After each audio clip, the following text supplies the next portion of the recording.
মানুষ আসলে দোষের বিচার চায় না, তারা চায় যে করে হোক হিন্দু মুসলিম বিভেদ ঘটিয়ে এক জাতি আরেক জাতিকে দোষারোপ করতে। রিসেন্টলি বাংলাদেশের টাঙ্গাইল জেলায় এক মর্মান্তিক ঘটনা ঘটে। 7 মাসের অন্তঃসত্ত্বা এক গর্ভবতী মাকে গণধর্ষণ করে হত্যা করে কিছু মানুষ রূপে পশু। এমনকি ওই গর্ভবতী মায়ের পেট থেকে তার 7 মাসের বেবি গর্ভপাত হয়ে যায় এবং মা বেবি দুজনকে মেরে মাটি চাপা দেওয়া হয়। প্রথমে স্থানীয়রা ওই এলাকায় দুর্গন্ধ পান। তারা ঘটনাস্থলে গিয়ে ওই নায়ের চুল দেখতে পেয়ে ওখানকার স্থানীয় পুলিশকে খবর দেন এবং পুলিশ মাটি খুঁড়ে নবজাত শিশু ও তার মায়ের মৃতদেহ উদ্ধার করেন। ওখানকার পুলিশ ধারণা করছেন প্রায় 8 থেকে 10 দিন আগে ওই অন্তঃসত্ত্বা মাকে রেপ করে তারপর মেরে মাটি চাপা দেওয়া হয়। এই 8-10 দিন দীর্ঘ সময়ের জন্য তাদের মুখ বিকৃতি হয়ে যায়, যার ফলে তাদের পরিচয় এখনো পর্যন্ত শনাক্ত করা যায়নি এবং কারা এই নৃশংস জঘন্য অমানবিক কাজ করেছে তাদেরকেও এখনো পর্যন্ত কোনো পুলিশ শনাক্ত করতে পারেনি। কিন্তু এই ঘটনাকে কেন্দ্র করেই সোশ্যাল মিডিয়ায় চলছে এক নোংরা খেলা। কিছু মানুষরূপী পশু এই ঘটনাকে এমন ভাবে রিপ্রেজেন্ট করছে, তারা আগে থেকে জেনে বসে আছে এই মেয়েটা সনাতনী, তাই সমগ্র মুসলিম মিলে এই মেয়েটাকে রেপ করেছে। আর পোস্টগুলো দেখে মনে হচ্ছে আমরা মানুষের সঙ্গে নয় বরং জানোয়ারদের সঙ্গে বসবাস করছি। এদের মেন্টালিটি এতটাই জঘন্য যা আপনি বললে বিশ্বাস করবেন না। এখনো পর্যন্ত বাংলাদেশের কোনো অথেন্টিক নিউজ চ্যানেল প্রকাশ করেনি ওই অন্তঃসত্ত্বা মায়ের পরিচয় কি এবং যারা এই পশু সমতুল্য নৃশংস কাজটি করেছে তারা আদৌ মুসলিম কিনা। টাঙ্গাইলের মির্জাপুরে মা ও নবজাতকের বস্তাবন্দি মরদেহ উদ্ধারের সপ্তাহ পেরিয়ে গেলেও এখনো শনাক্ত হয়নি পরিচয়। টাঙ্গাইলে মা ও নবজাতকের বস্তাবন্দি মরদেহ উদ্ধারের 6 দিন পার হলেও পরিচয় নিশ্চিত হতে পারেনি পুলিশ। টাঙ্গাইলে নারী ও নবজাতকের বস্তাবন্দি মরদেহ উদ্ধারের সপ্তাহ পেরোলেও পরিচয় শনাক্ত হয়নি, উদ্ঘাটন হয়নি হত্যার রহস্য। কিন্তু এক শ্রেণীর মানুষ এই অন্যায়ের প্রতিবাদ না করে সোশ্যাল মিডিয়ায় পোস্ট করেছে 7 মাসের গর্ভবতী হিন্দু বোনকে ধর্ষণ করে হত্যা করেছে মুসলিম জিহাদিরা। কেউ বা পোস্টে লিখেছে সমগ্র সনাতনী মেয়েরা সাবধান হন এই মুসলিম জিহাদিদের কাছ থেকে। কেউ বা লিখেছে মুসলিম মানেই ধর্ষক। এমন ভাবেই পোস্ট করছে হাজার হাজার নিকৃষ্ট পশু সমতুল্য মানুষ যারা প্রতিনিয়ত ধর্মের মধ্যে বিভেদ সৃষ্টি করছে। এরা আসলে কোনো মানুষ নয় বরং মানুষরূপী অন্য কিছু। এরা আসলে এদের পোস্টের মাধ্যমে কোনো রকমের প্রতিবাদ করছে না বা ওই অন্তঃসত্ত্বা মায়ের প্রতি এতটুকু অনুশোচনাও প্রকাশ করছে না, বরং ট্রেন্ডিং এ আছে বলে কোনো কিছু যাচাই বাছাই না করে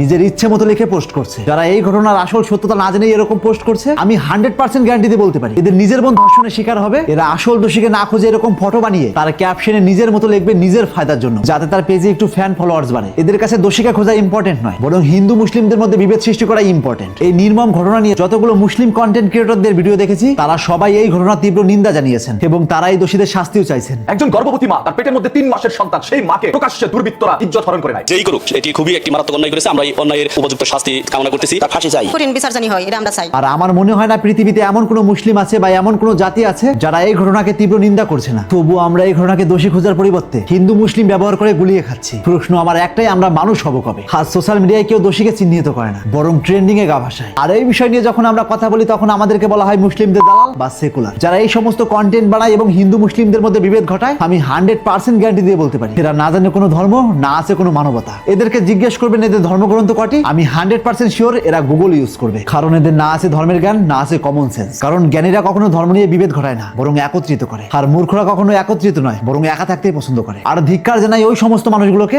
যেখানে ওই অন্তঃসত্ত্বা মৃত মায়ের মেক্সি উপরে উঠে যাওয়ার পরে ফটোস বা ভিডিও করতে দুবার ভাবেননি শুধুমাত্র নিজেদের ফায়দার জন্য। কি হবে ওই ফটোস বা ভিডিও আপলোড করে? কয়েকটা লাইক বা শেয়ারই তো আসবে, তা ব্যতীত কিচ্ছু নয়। আপনাদের কাছে এই নৃশংস ঘটনাটি অনুশোচনা করার পরিবর্তে ভিডিও বানানোই ইম্পর্টেন্ট। আপনারা চাইলেই পারতেন ওই মেয়েটার মেক্সিটা একটু নামিয়ে দিতে বা তার শরীরের উপরে একটা কাপড় ফেলতে, কিন্তু কেউই এই কাজটি করেননি কারণ আপনারা তো ভিডিও বানাতে ব্যস্ত ছিলেন। দুনিয়ার আজ সমস্ত মানুষ বিবেক হারিয়েছে শুধুমাত্র সোশ্যাল মিডিয়ায় ভাইরাল হওয়ার নেশায়। কথায় আছে পৃথিবীতে জনসংখ্যা বাড়ছে কিন্তু মানুষ বাড়ছে না। আর সত্যি ওই অন্তঃসত্ত্বা মায়ের সঙ্গে যেটা ঘটেছে সেটা সত্যি অনেক নৃশংস অমানবিক কাজ। ধিক্কার জানাই ওই সমস্ত মানুষের প্রতি যারা জন্মসূত্রে মানুষ হয়েও এরকম নৃশংস কাজটি করেছে। যত দ্রুত সম্ভব এই নিকৃষ্ট অপরাধীদেরকে সবচেয়ে নিকৃষ্ট শাস্তি দেওয়া হোক। তাই আজ থেকে চোখ খুলুন এরকম ইন্টারেস্টিং ভিডিও প্রতিনিয়ত পাওয়ার জন্য তাপস এক্সপ্লোরার পেজটিতে ফলো দিয়ে রাখুন।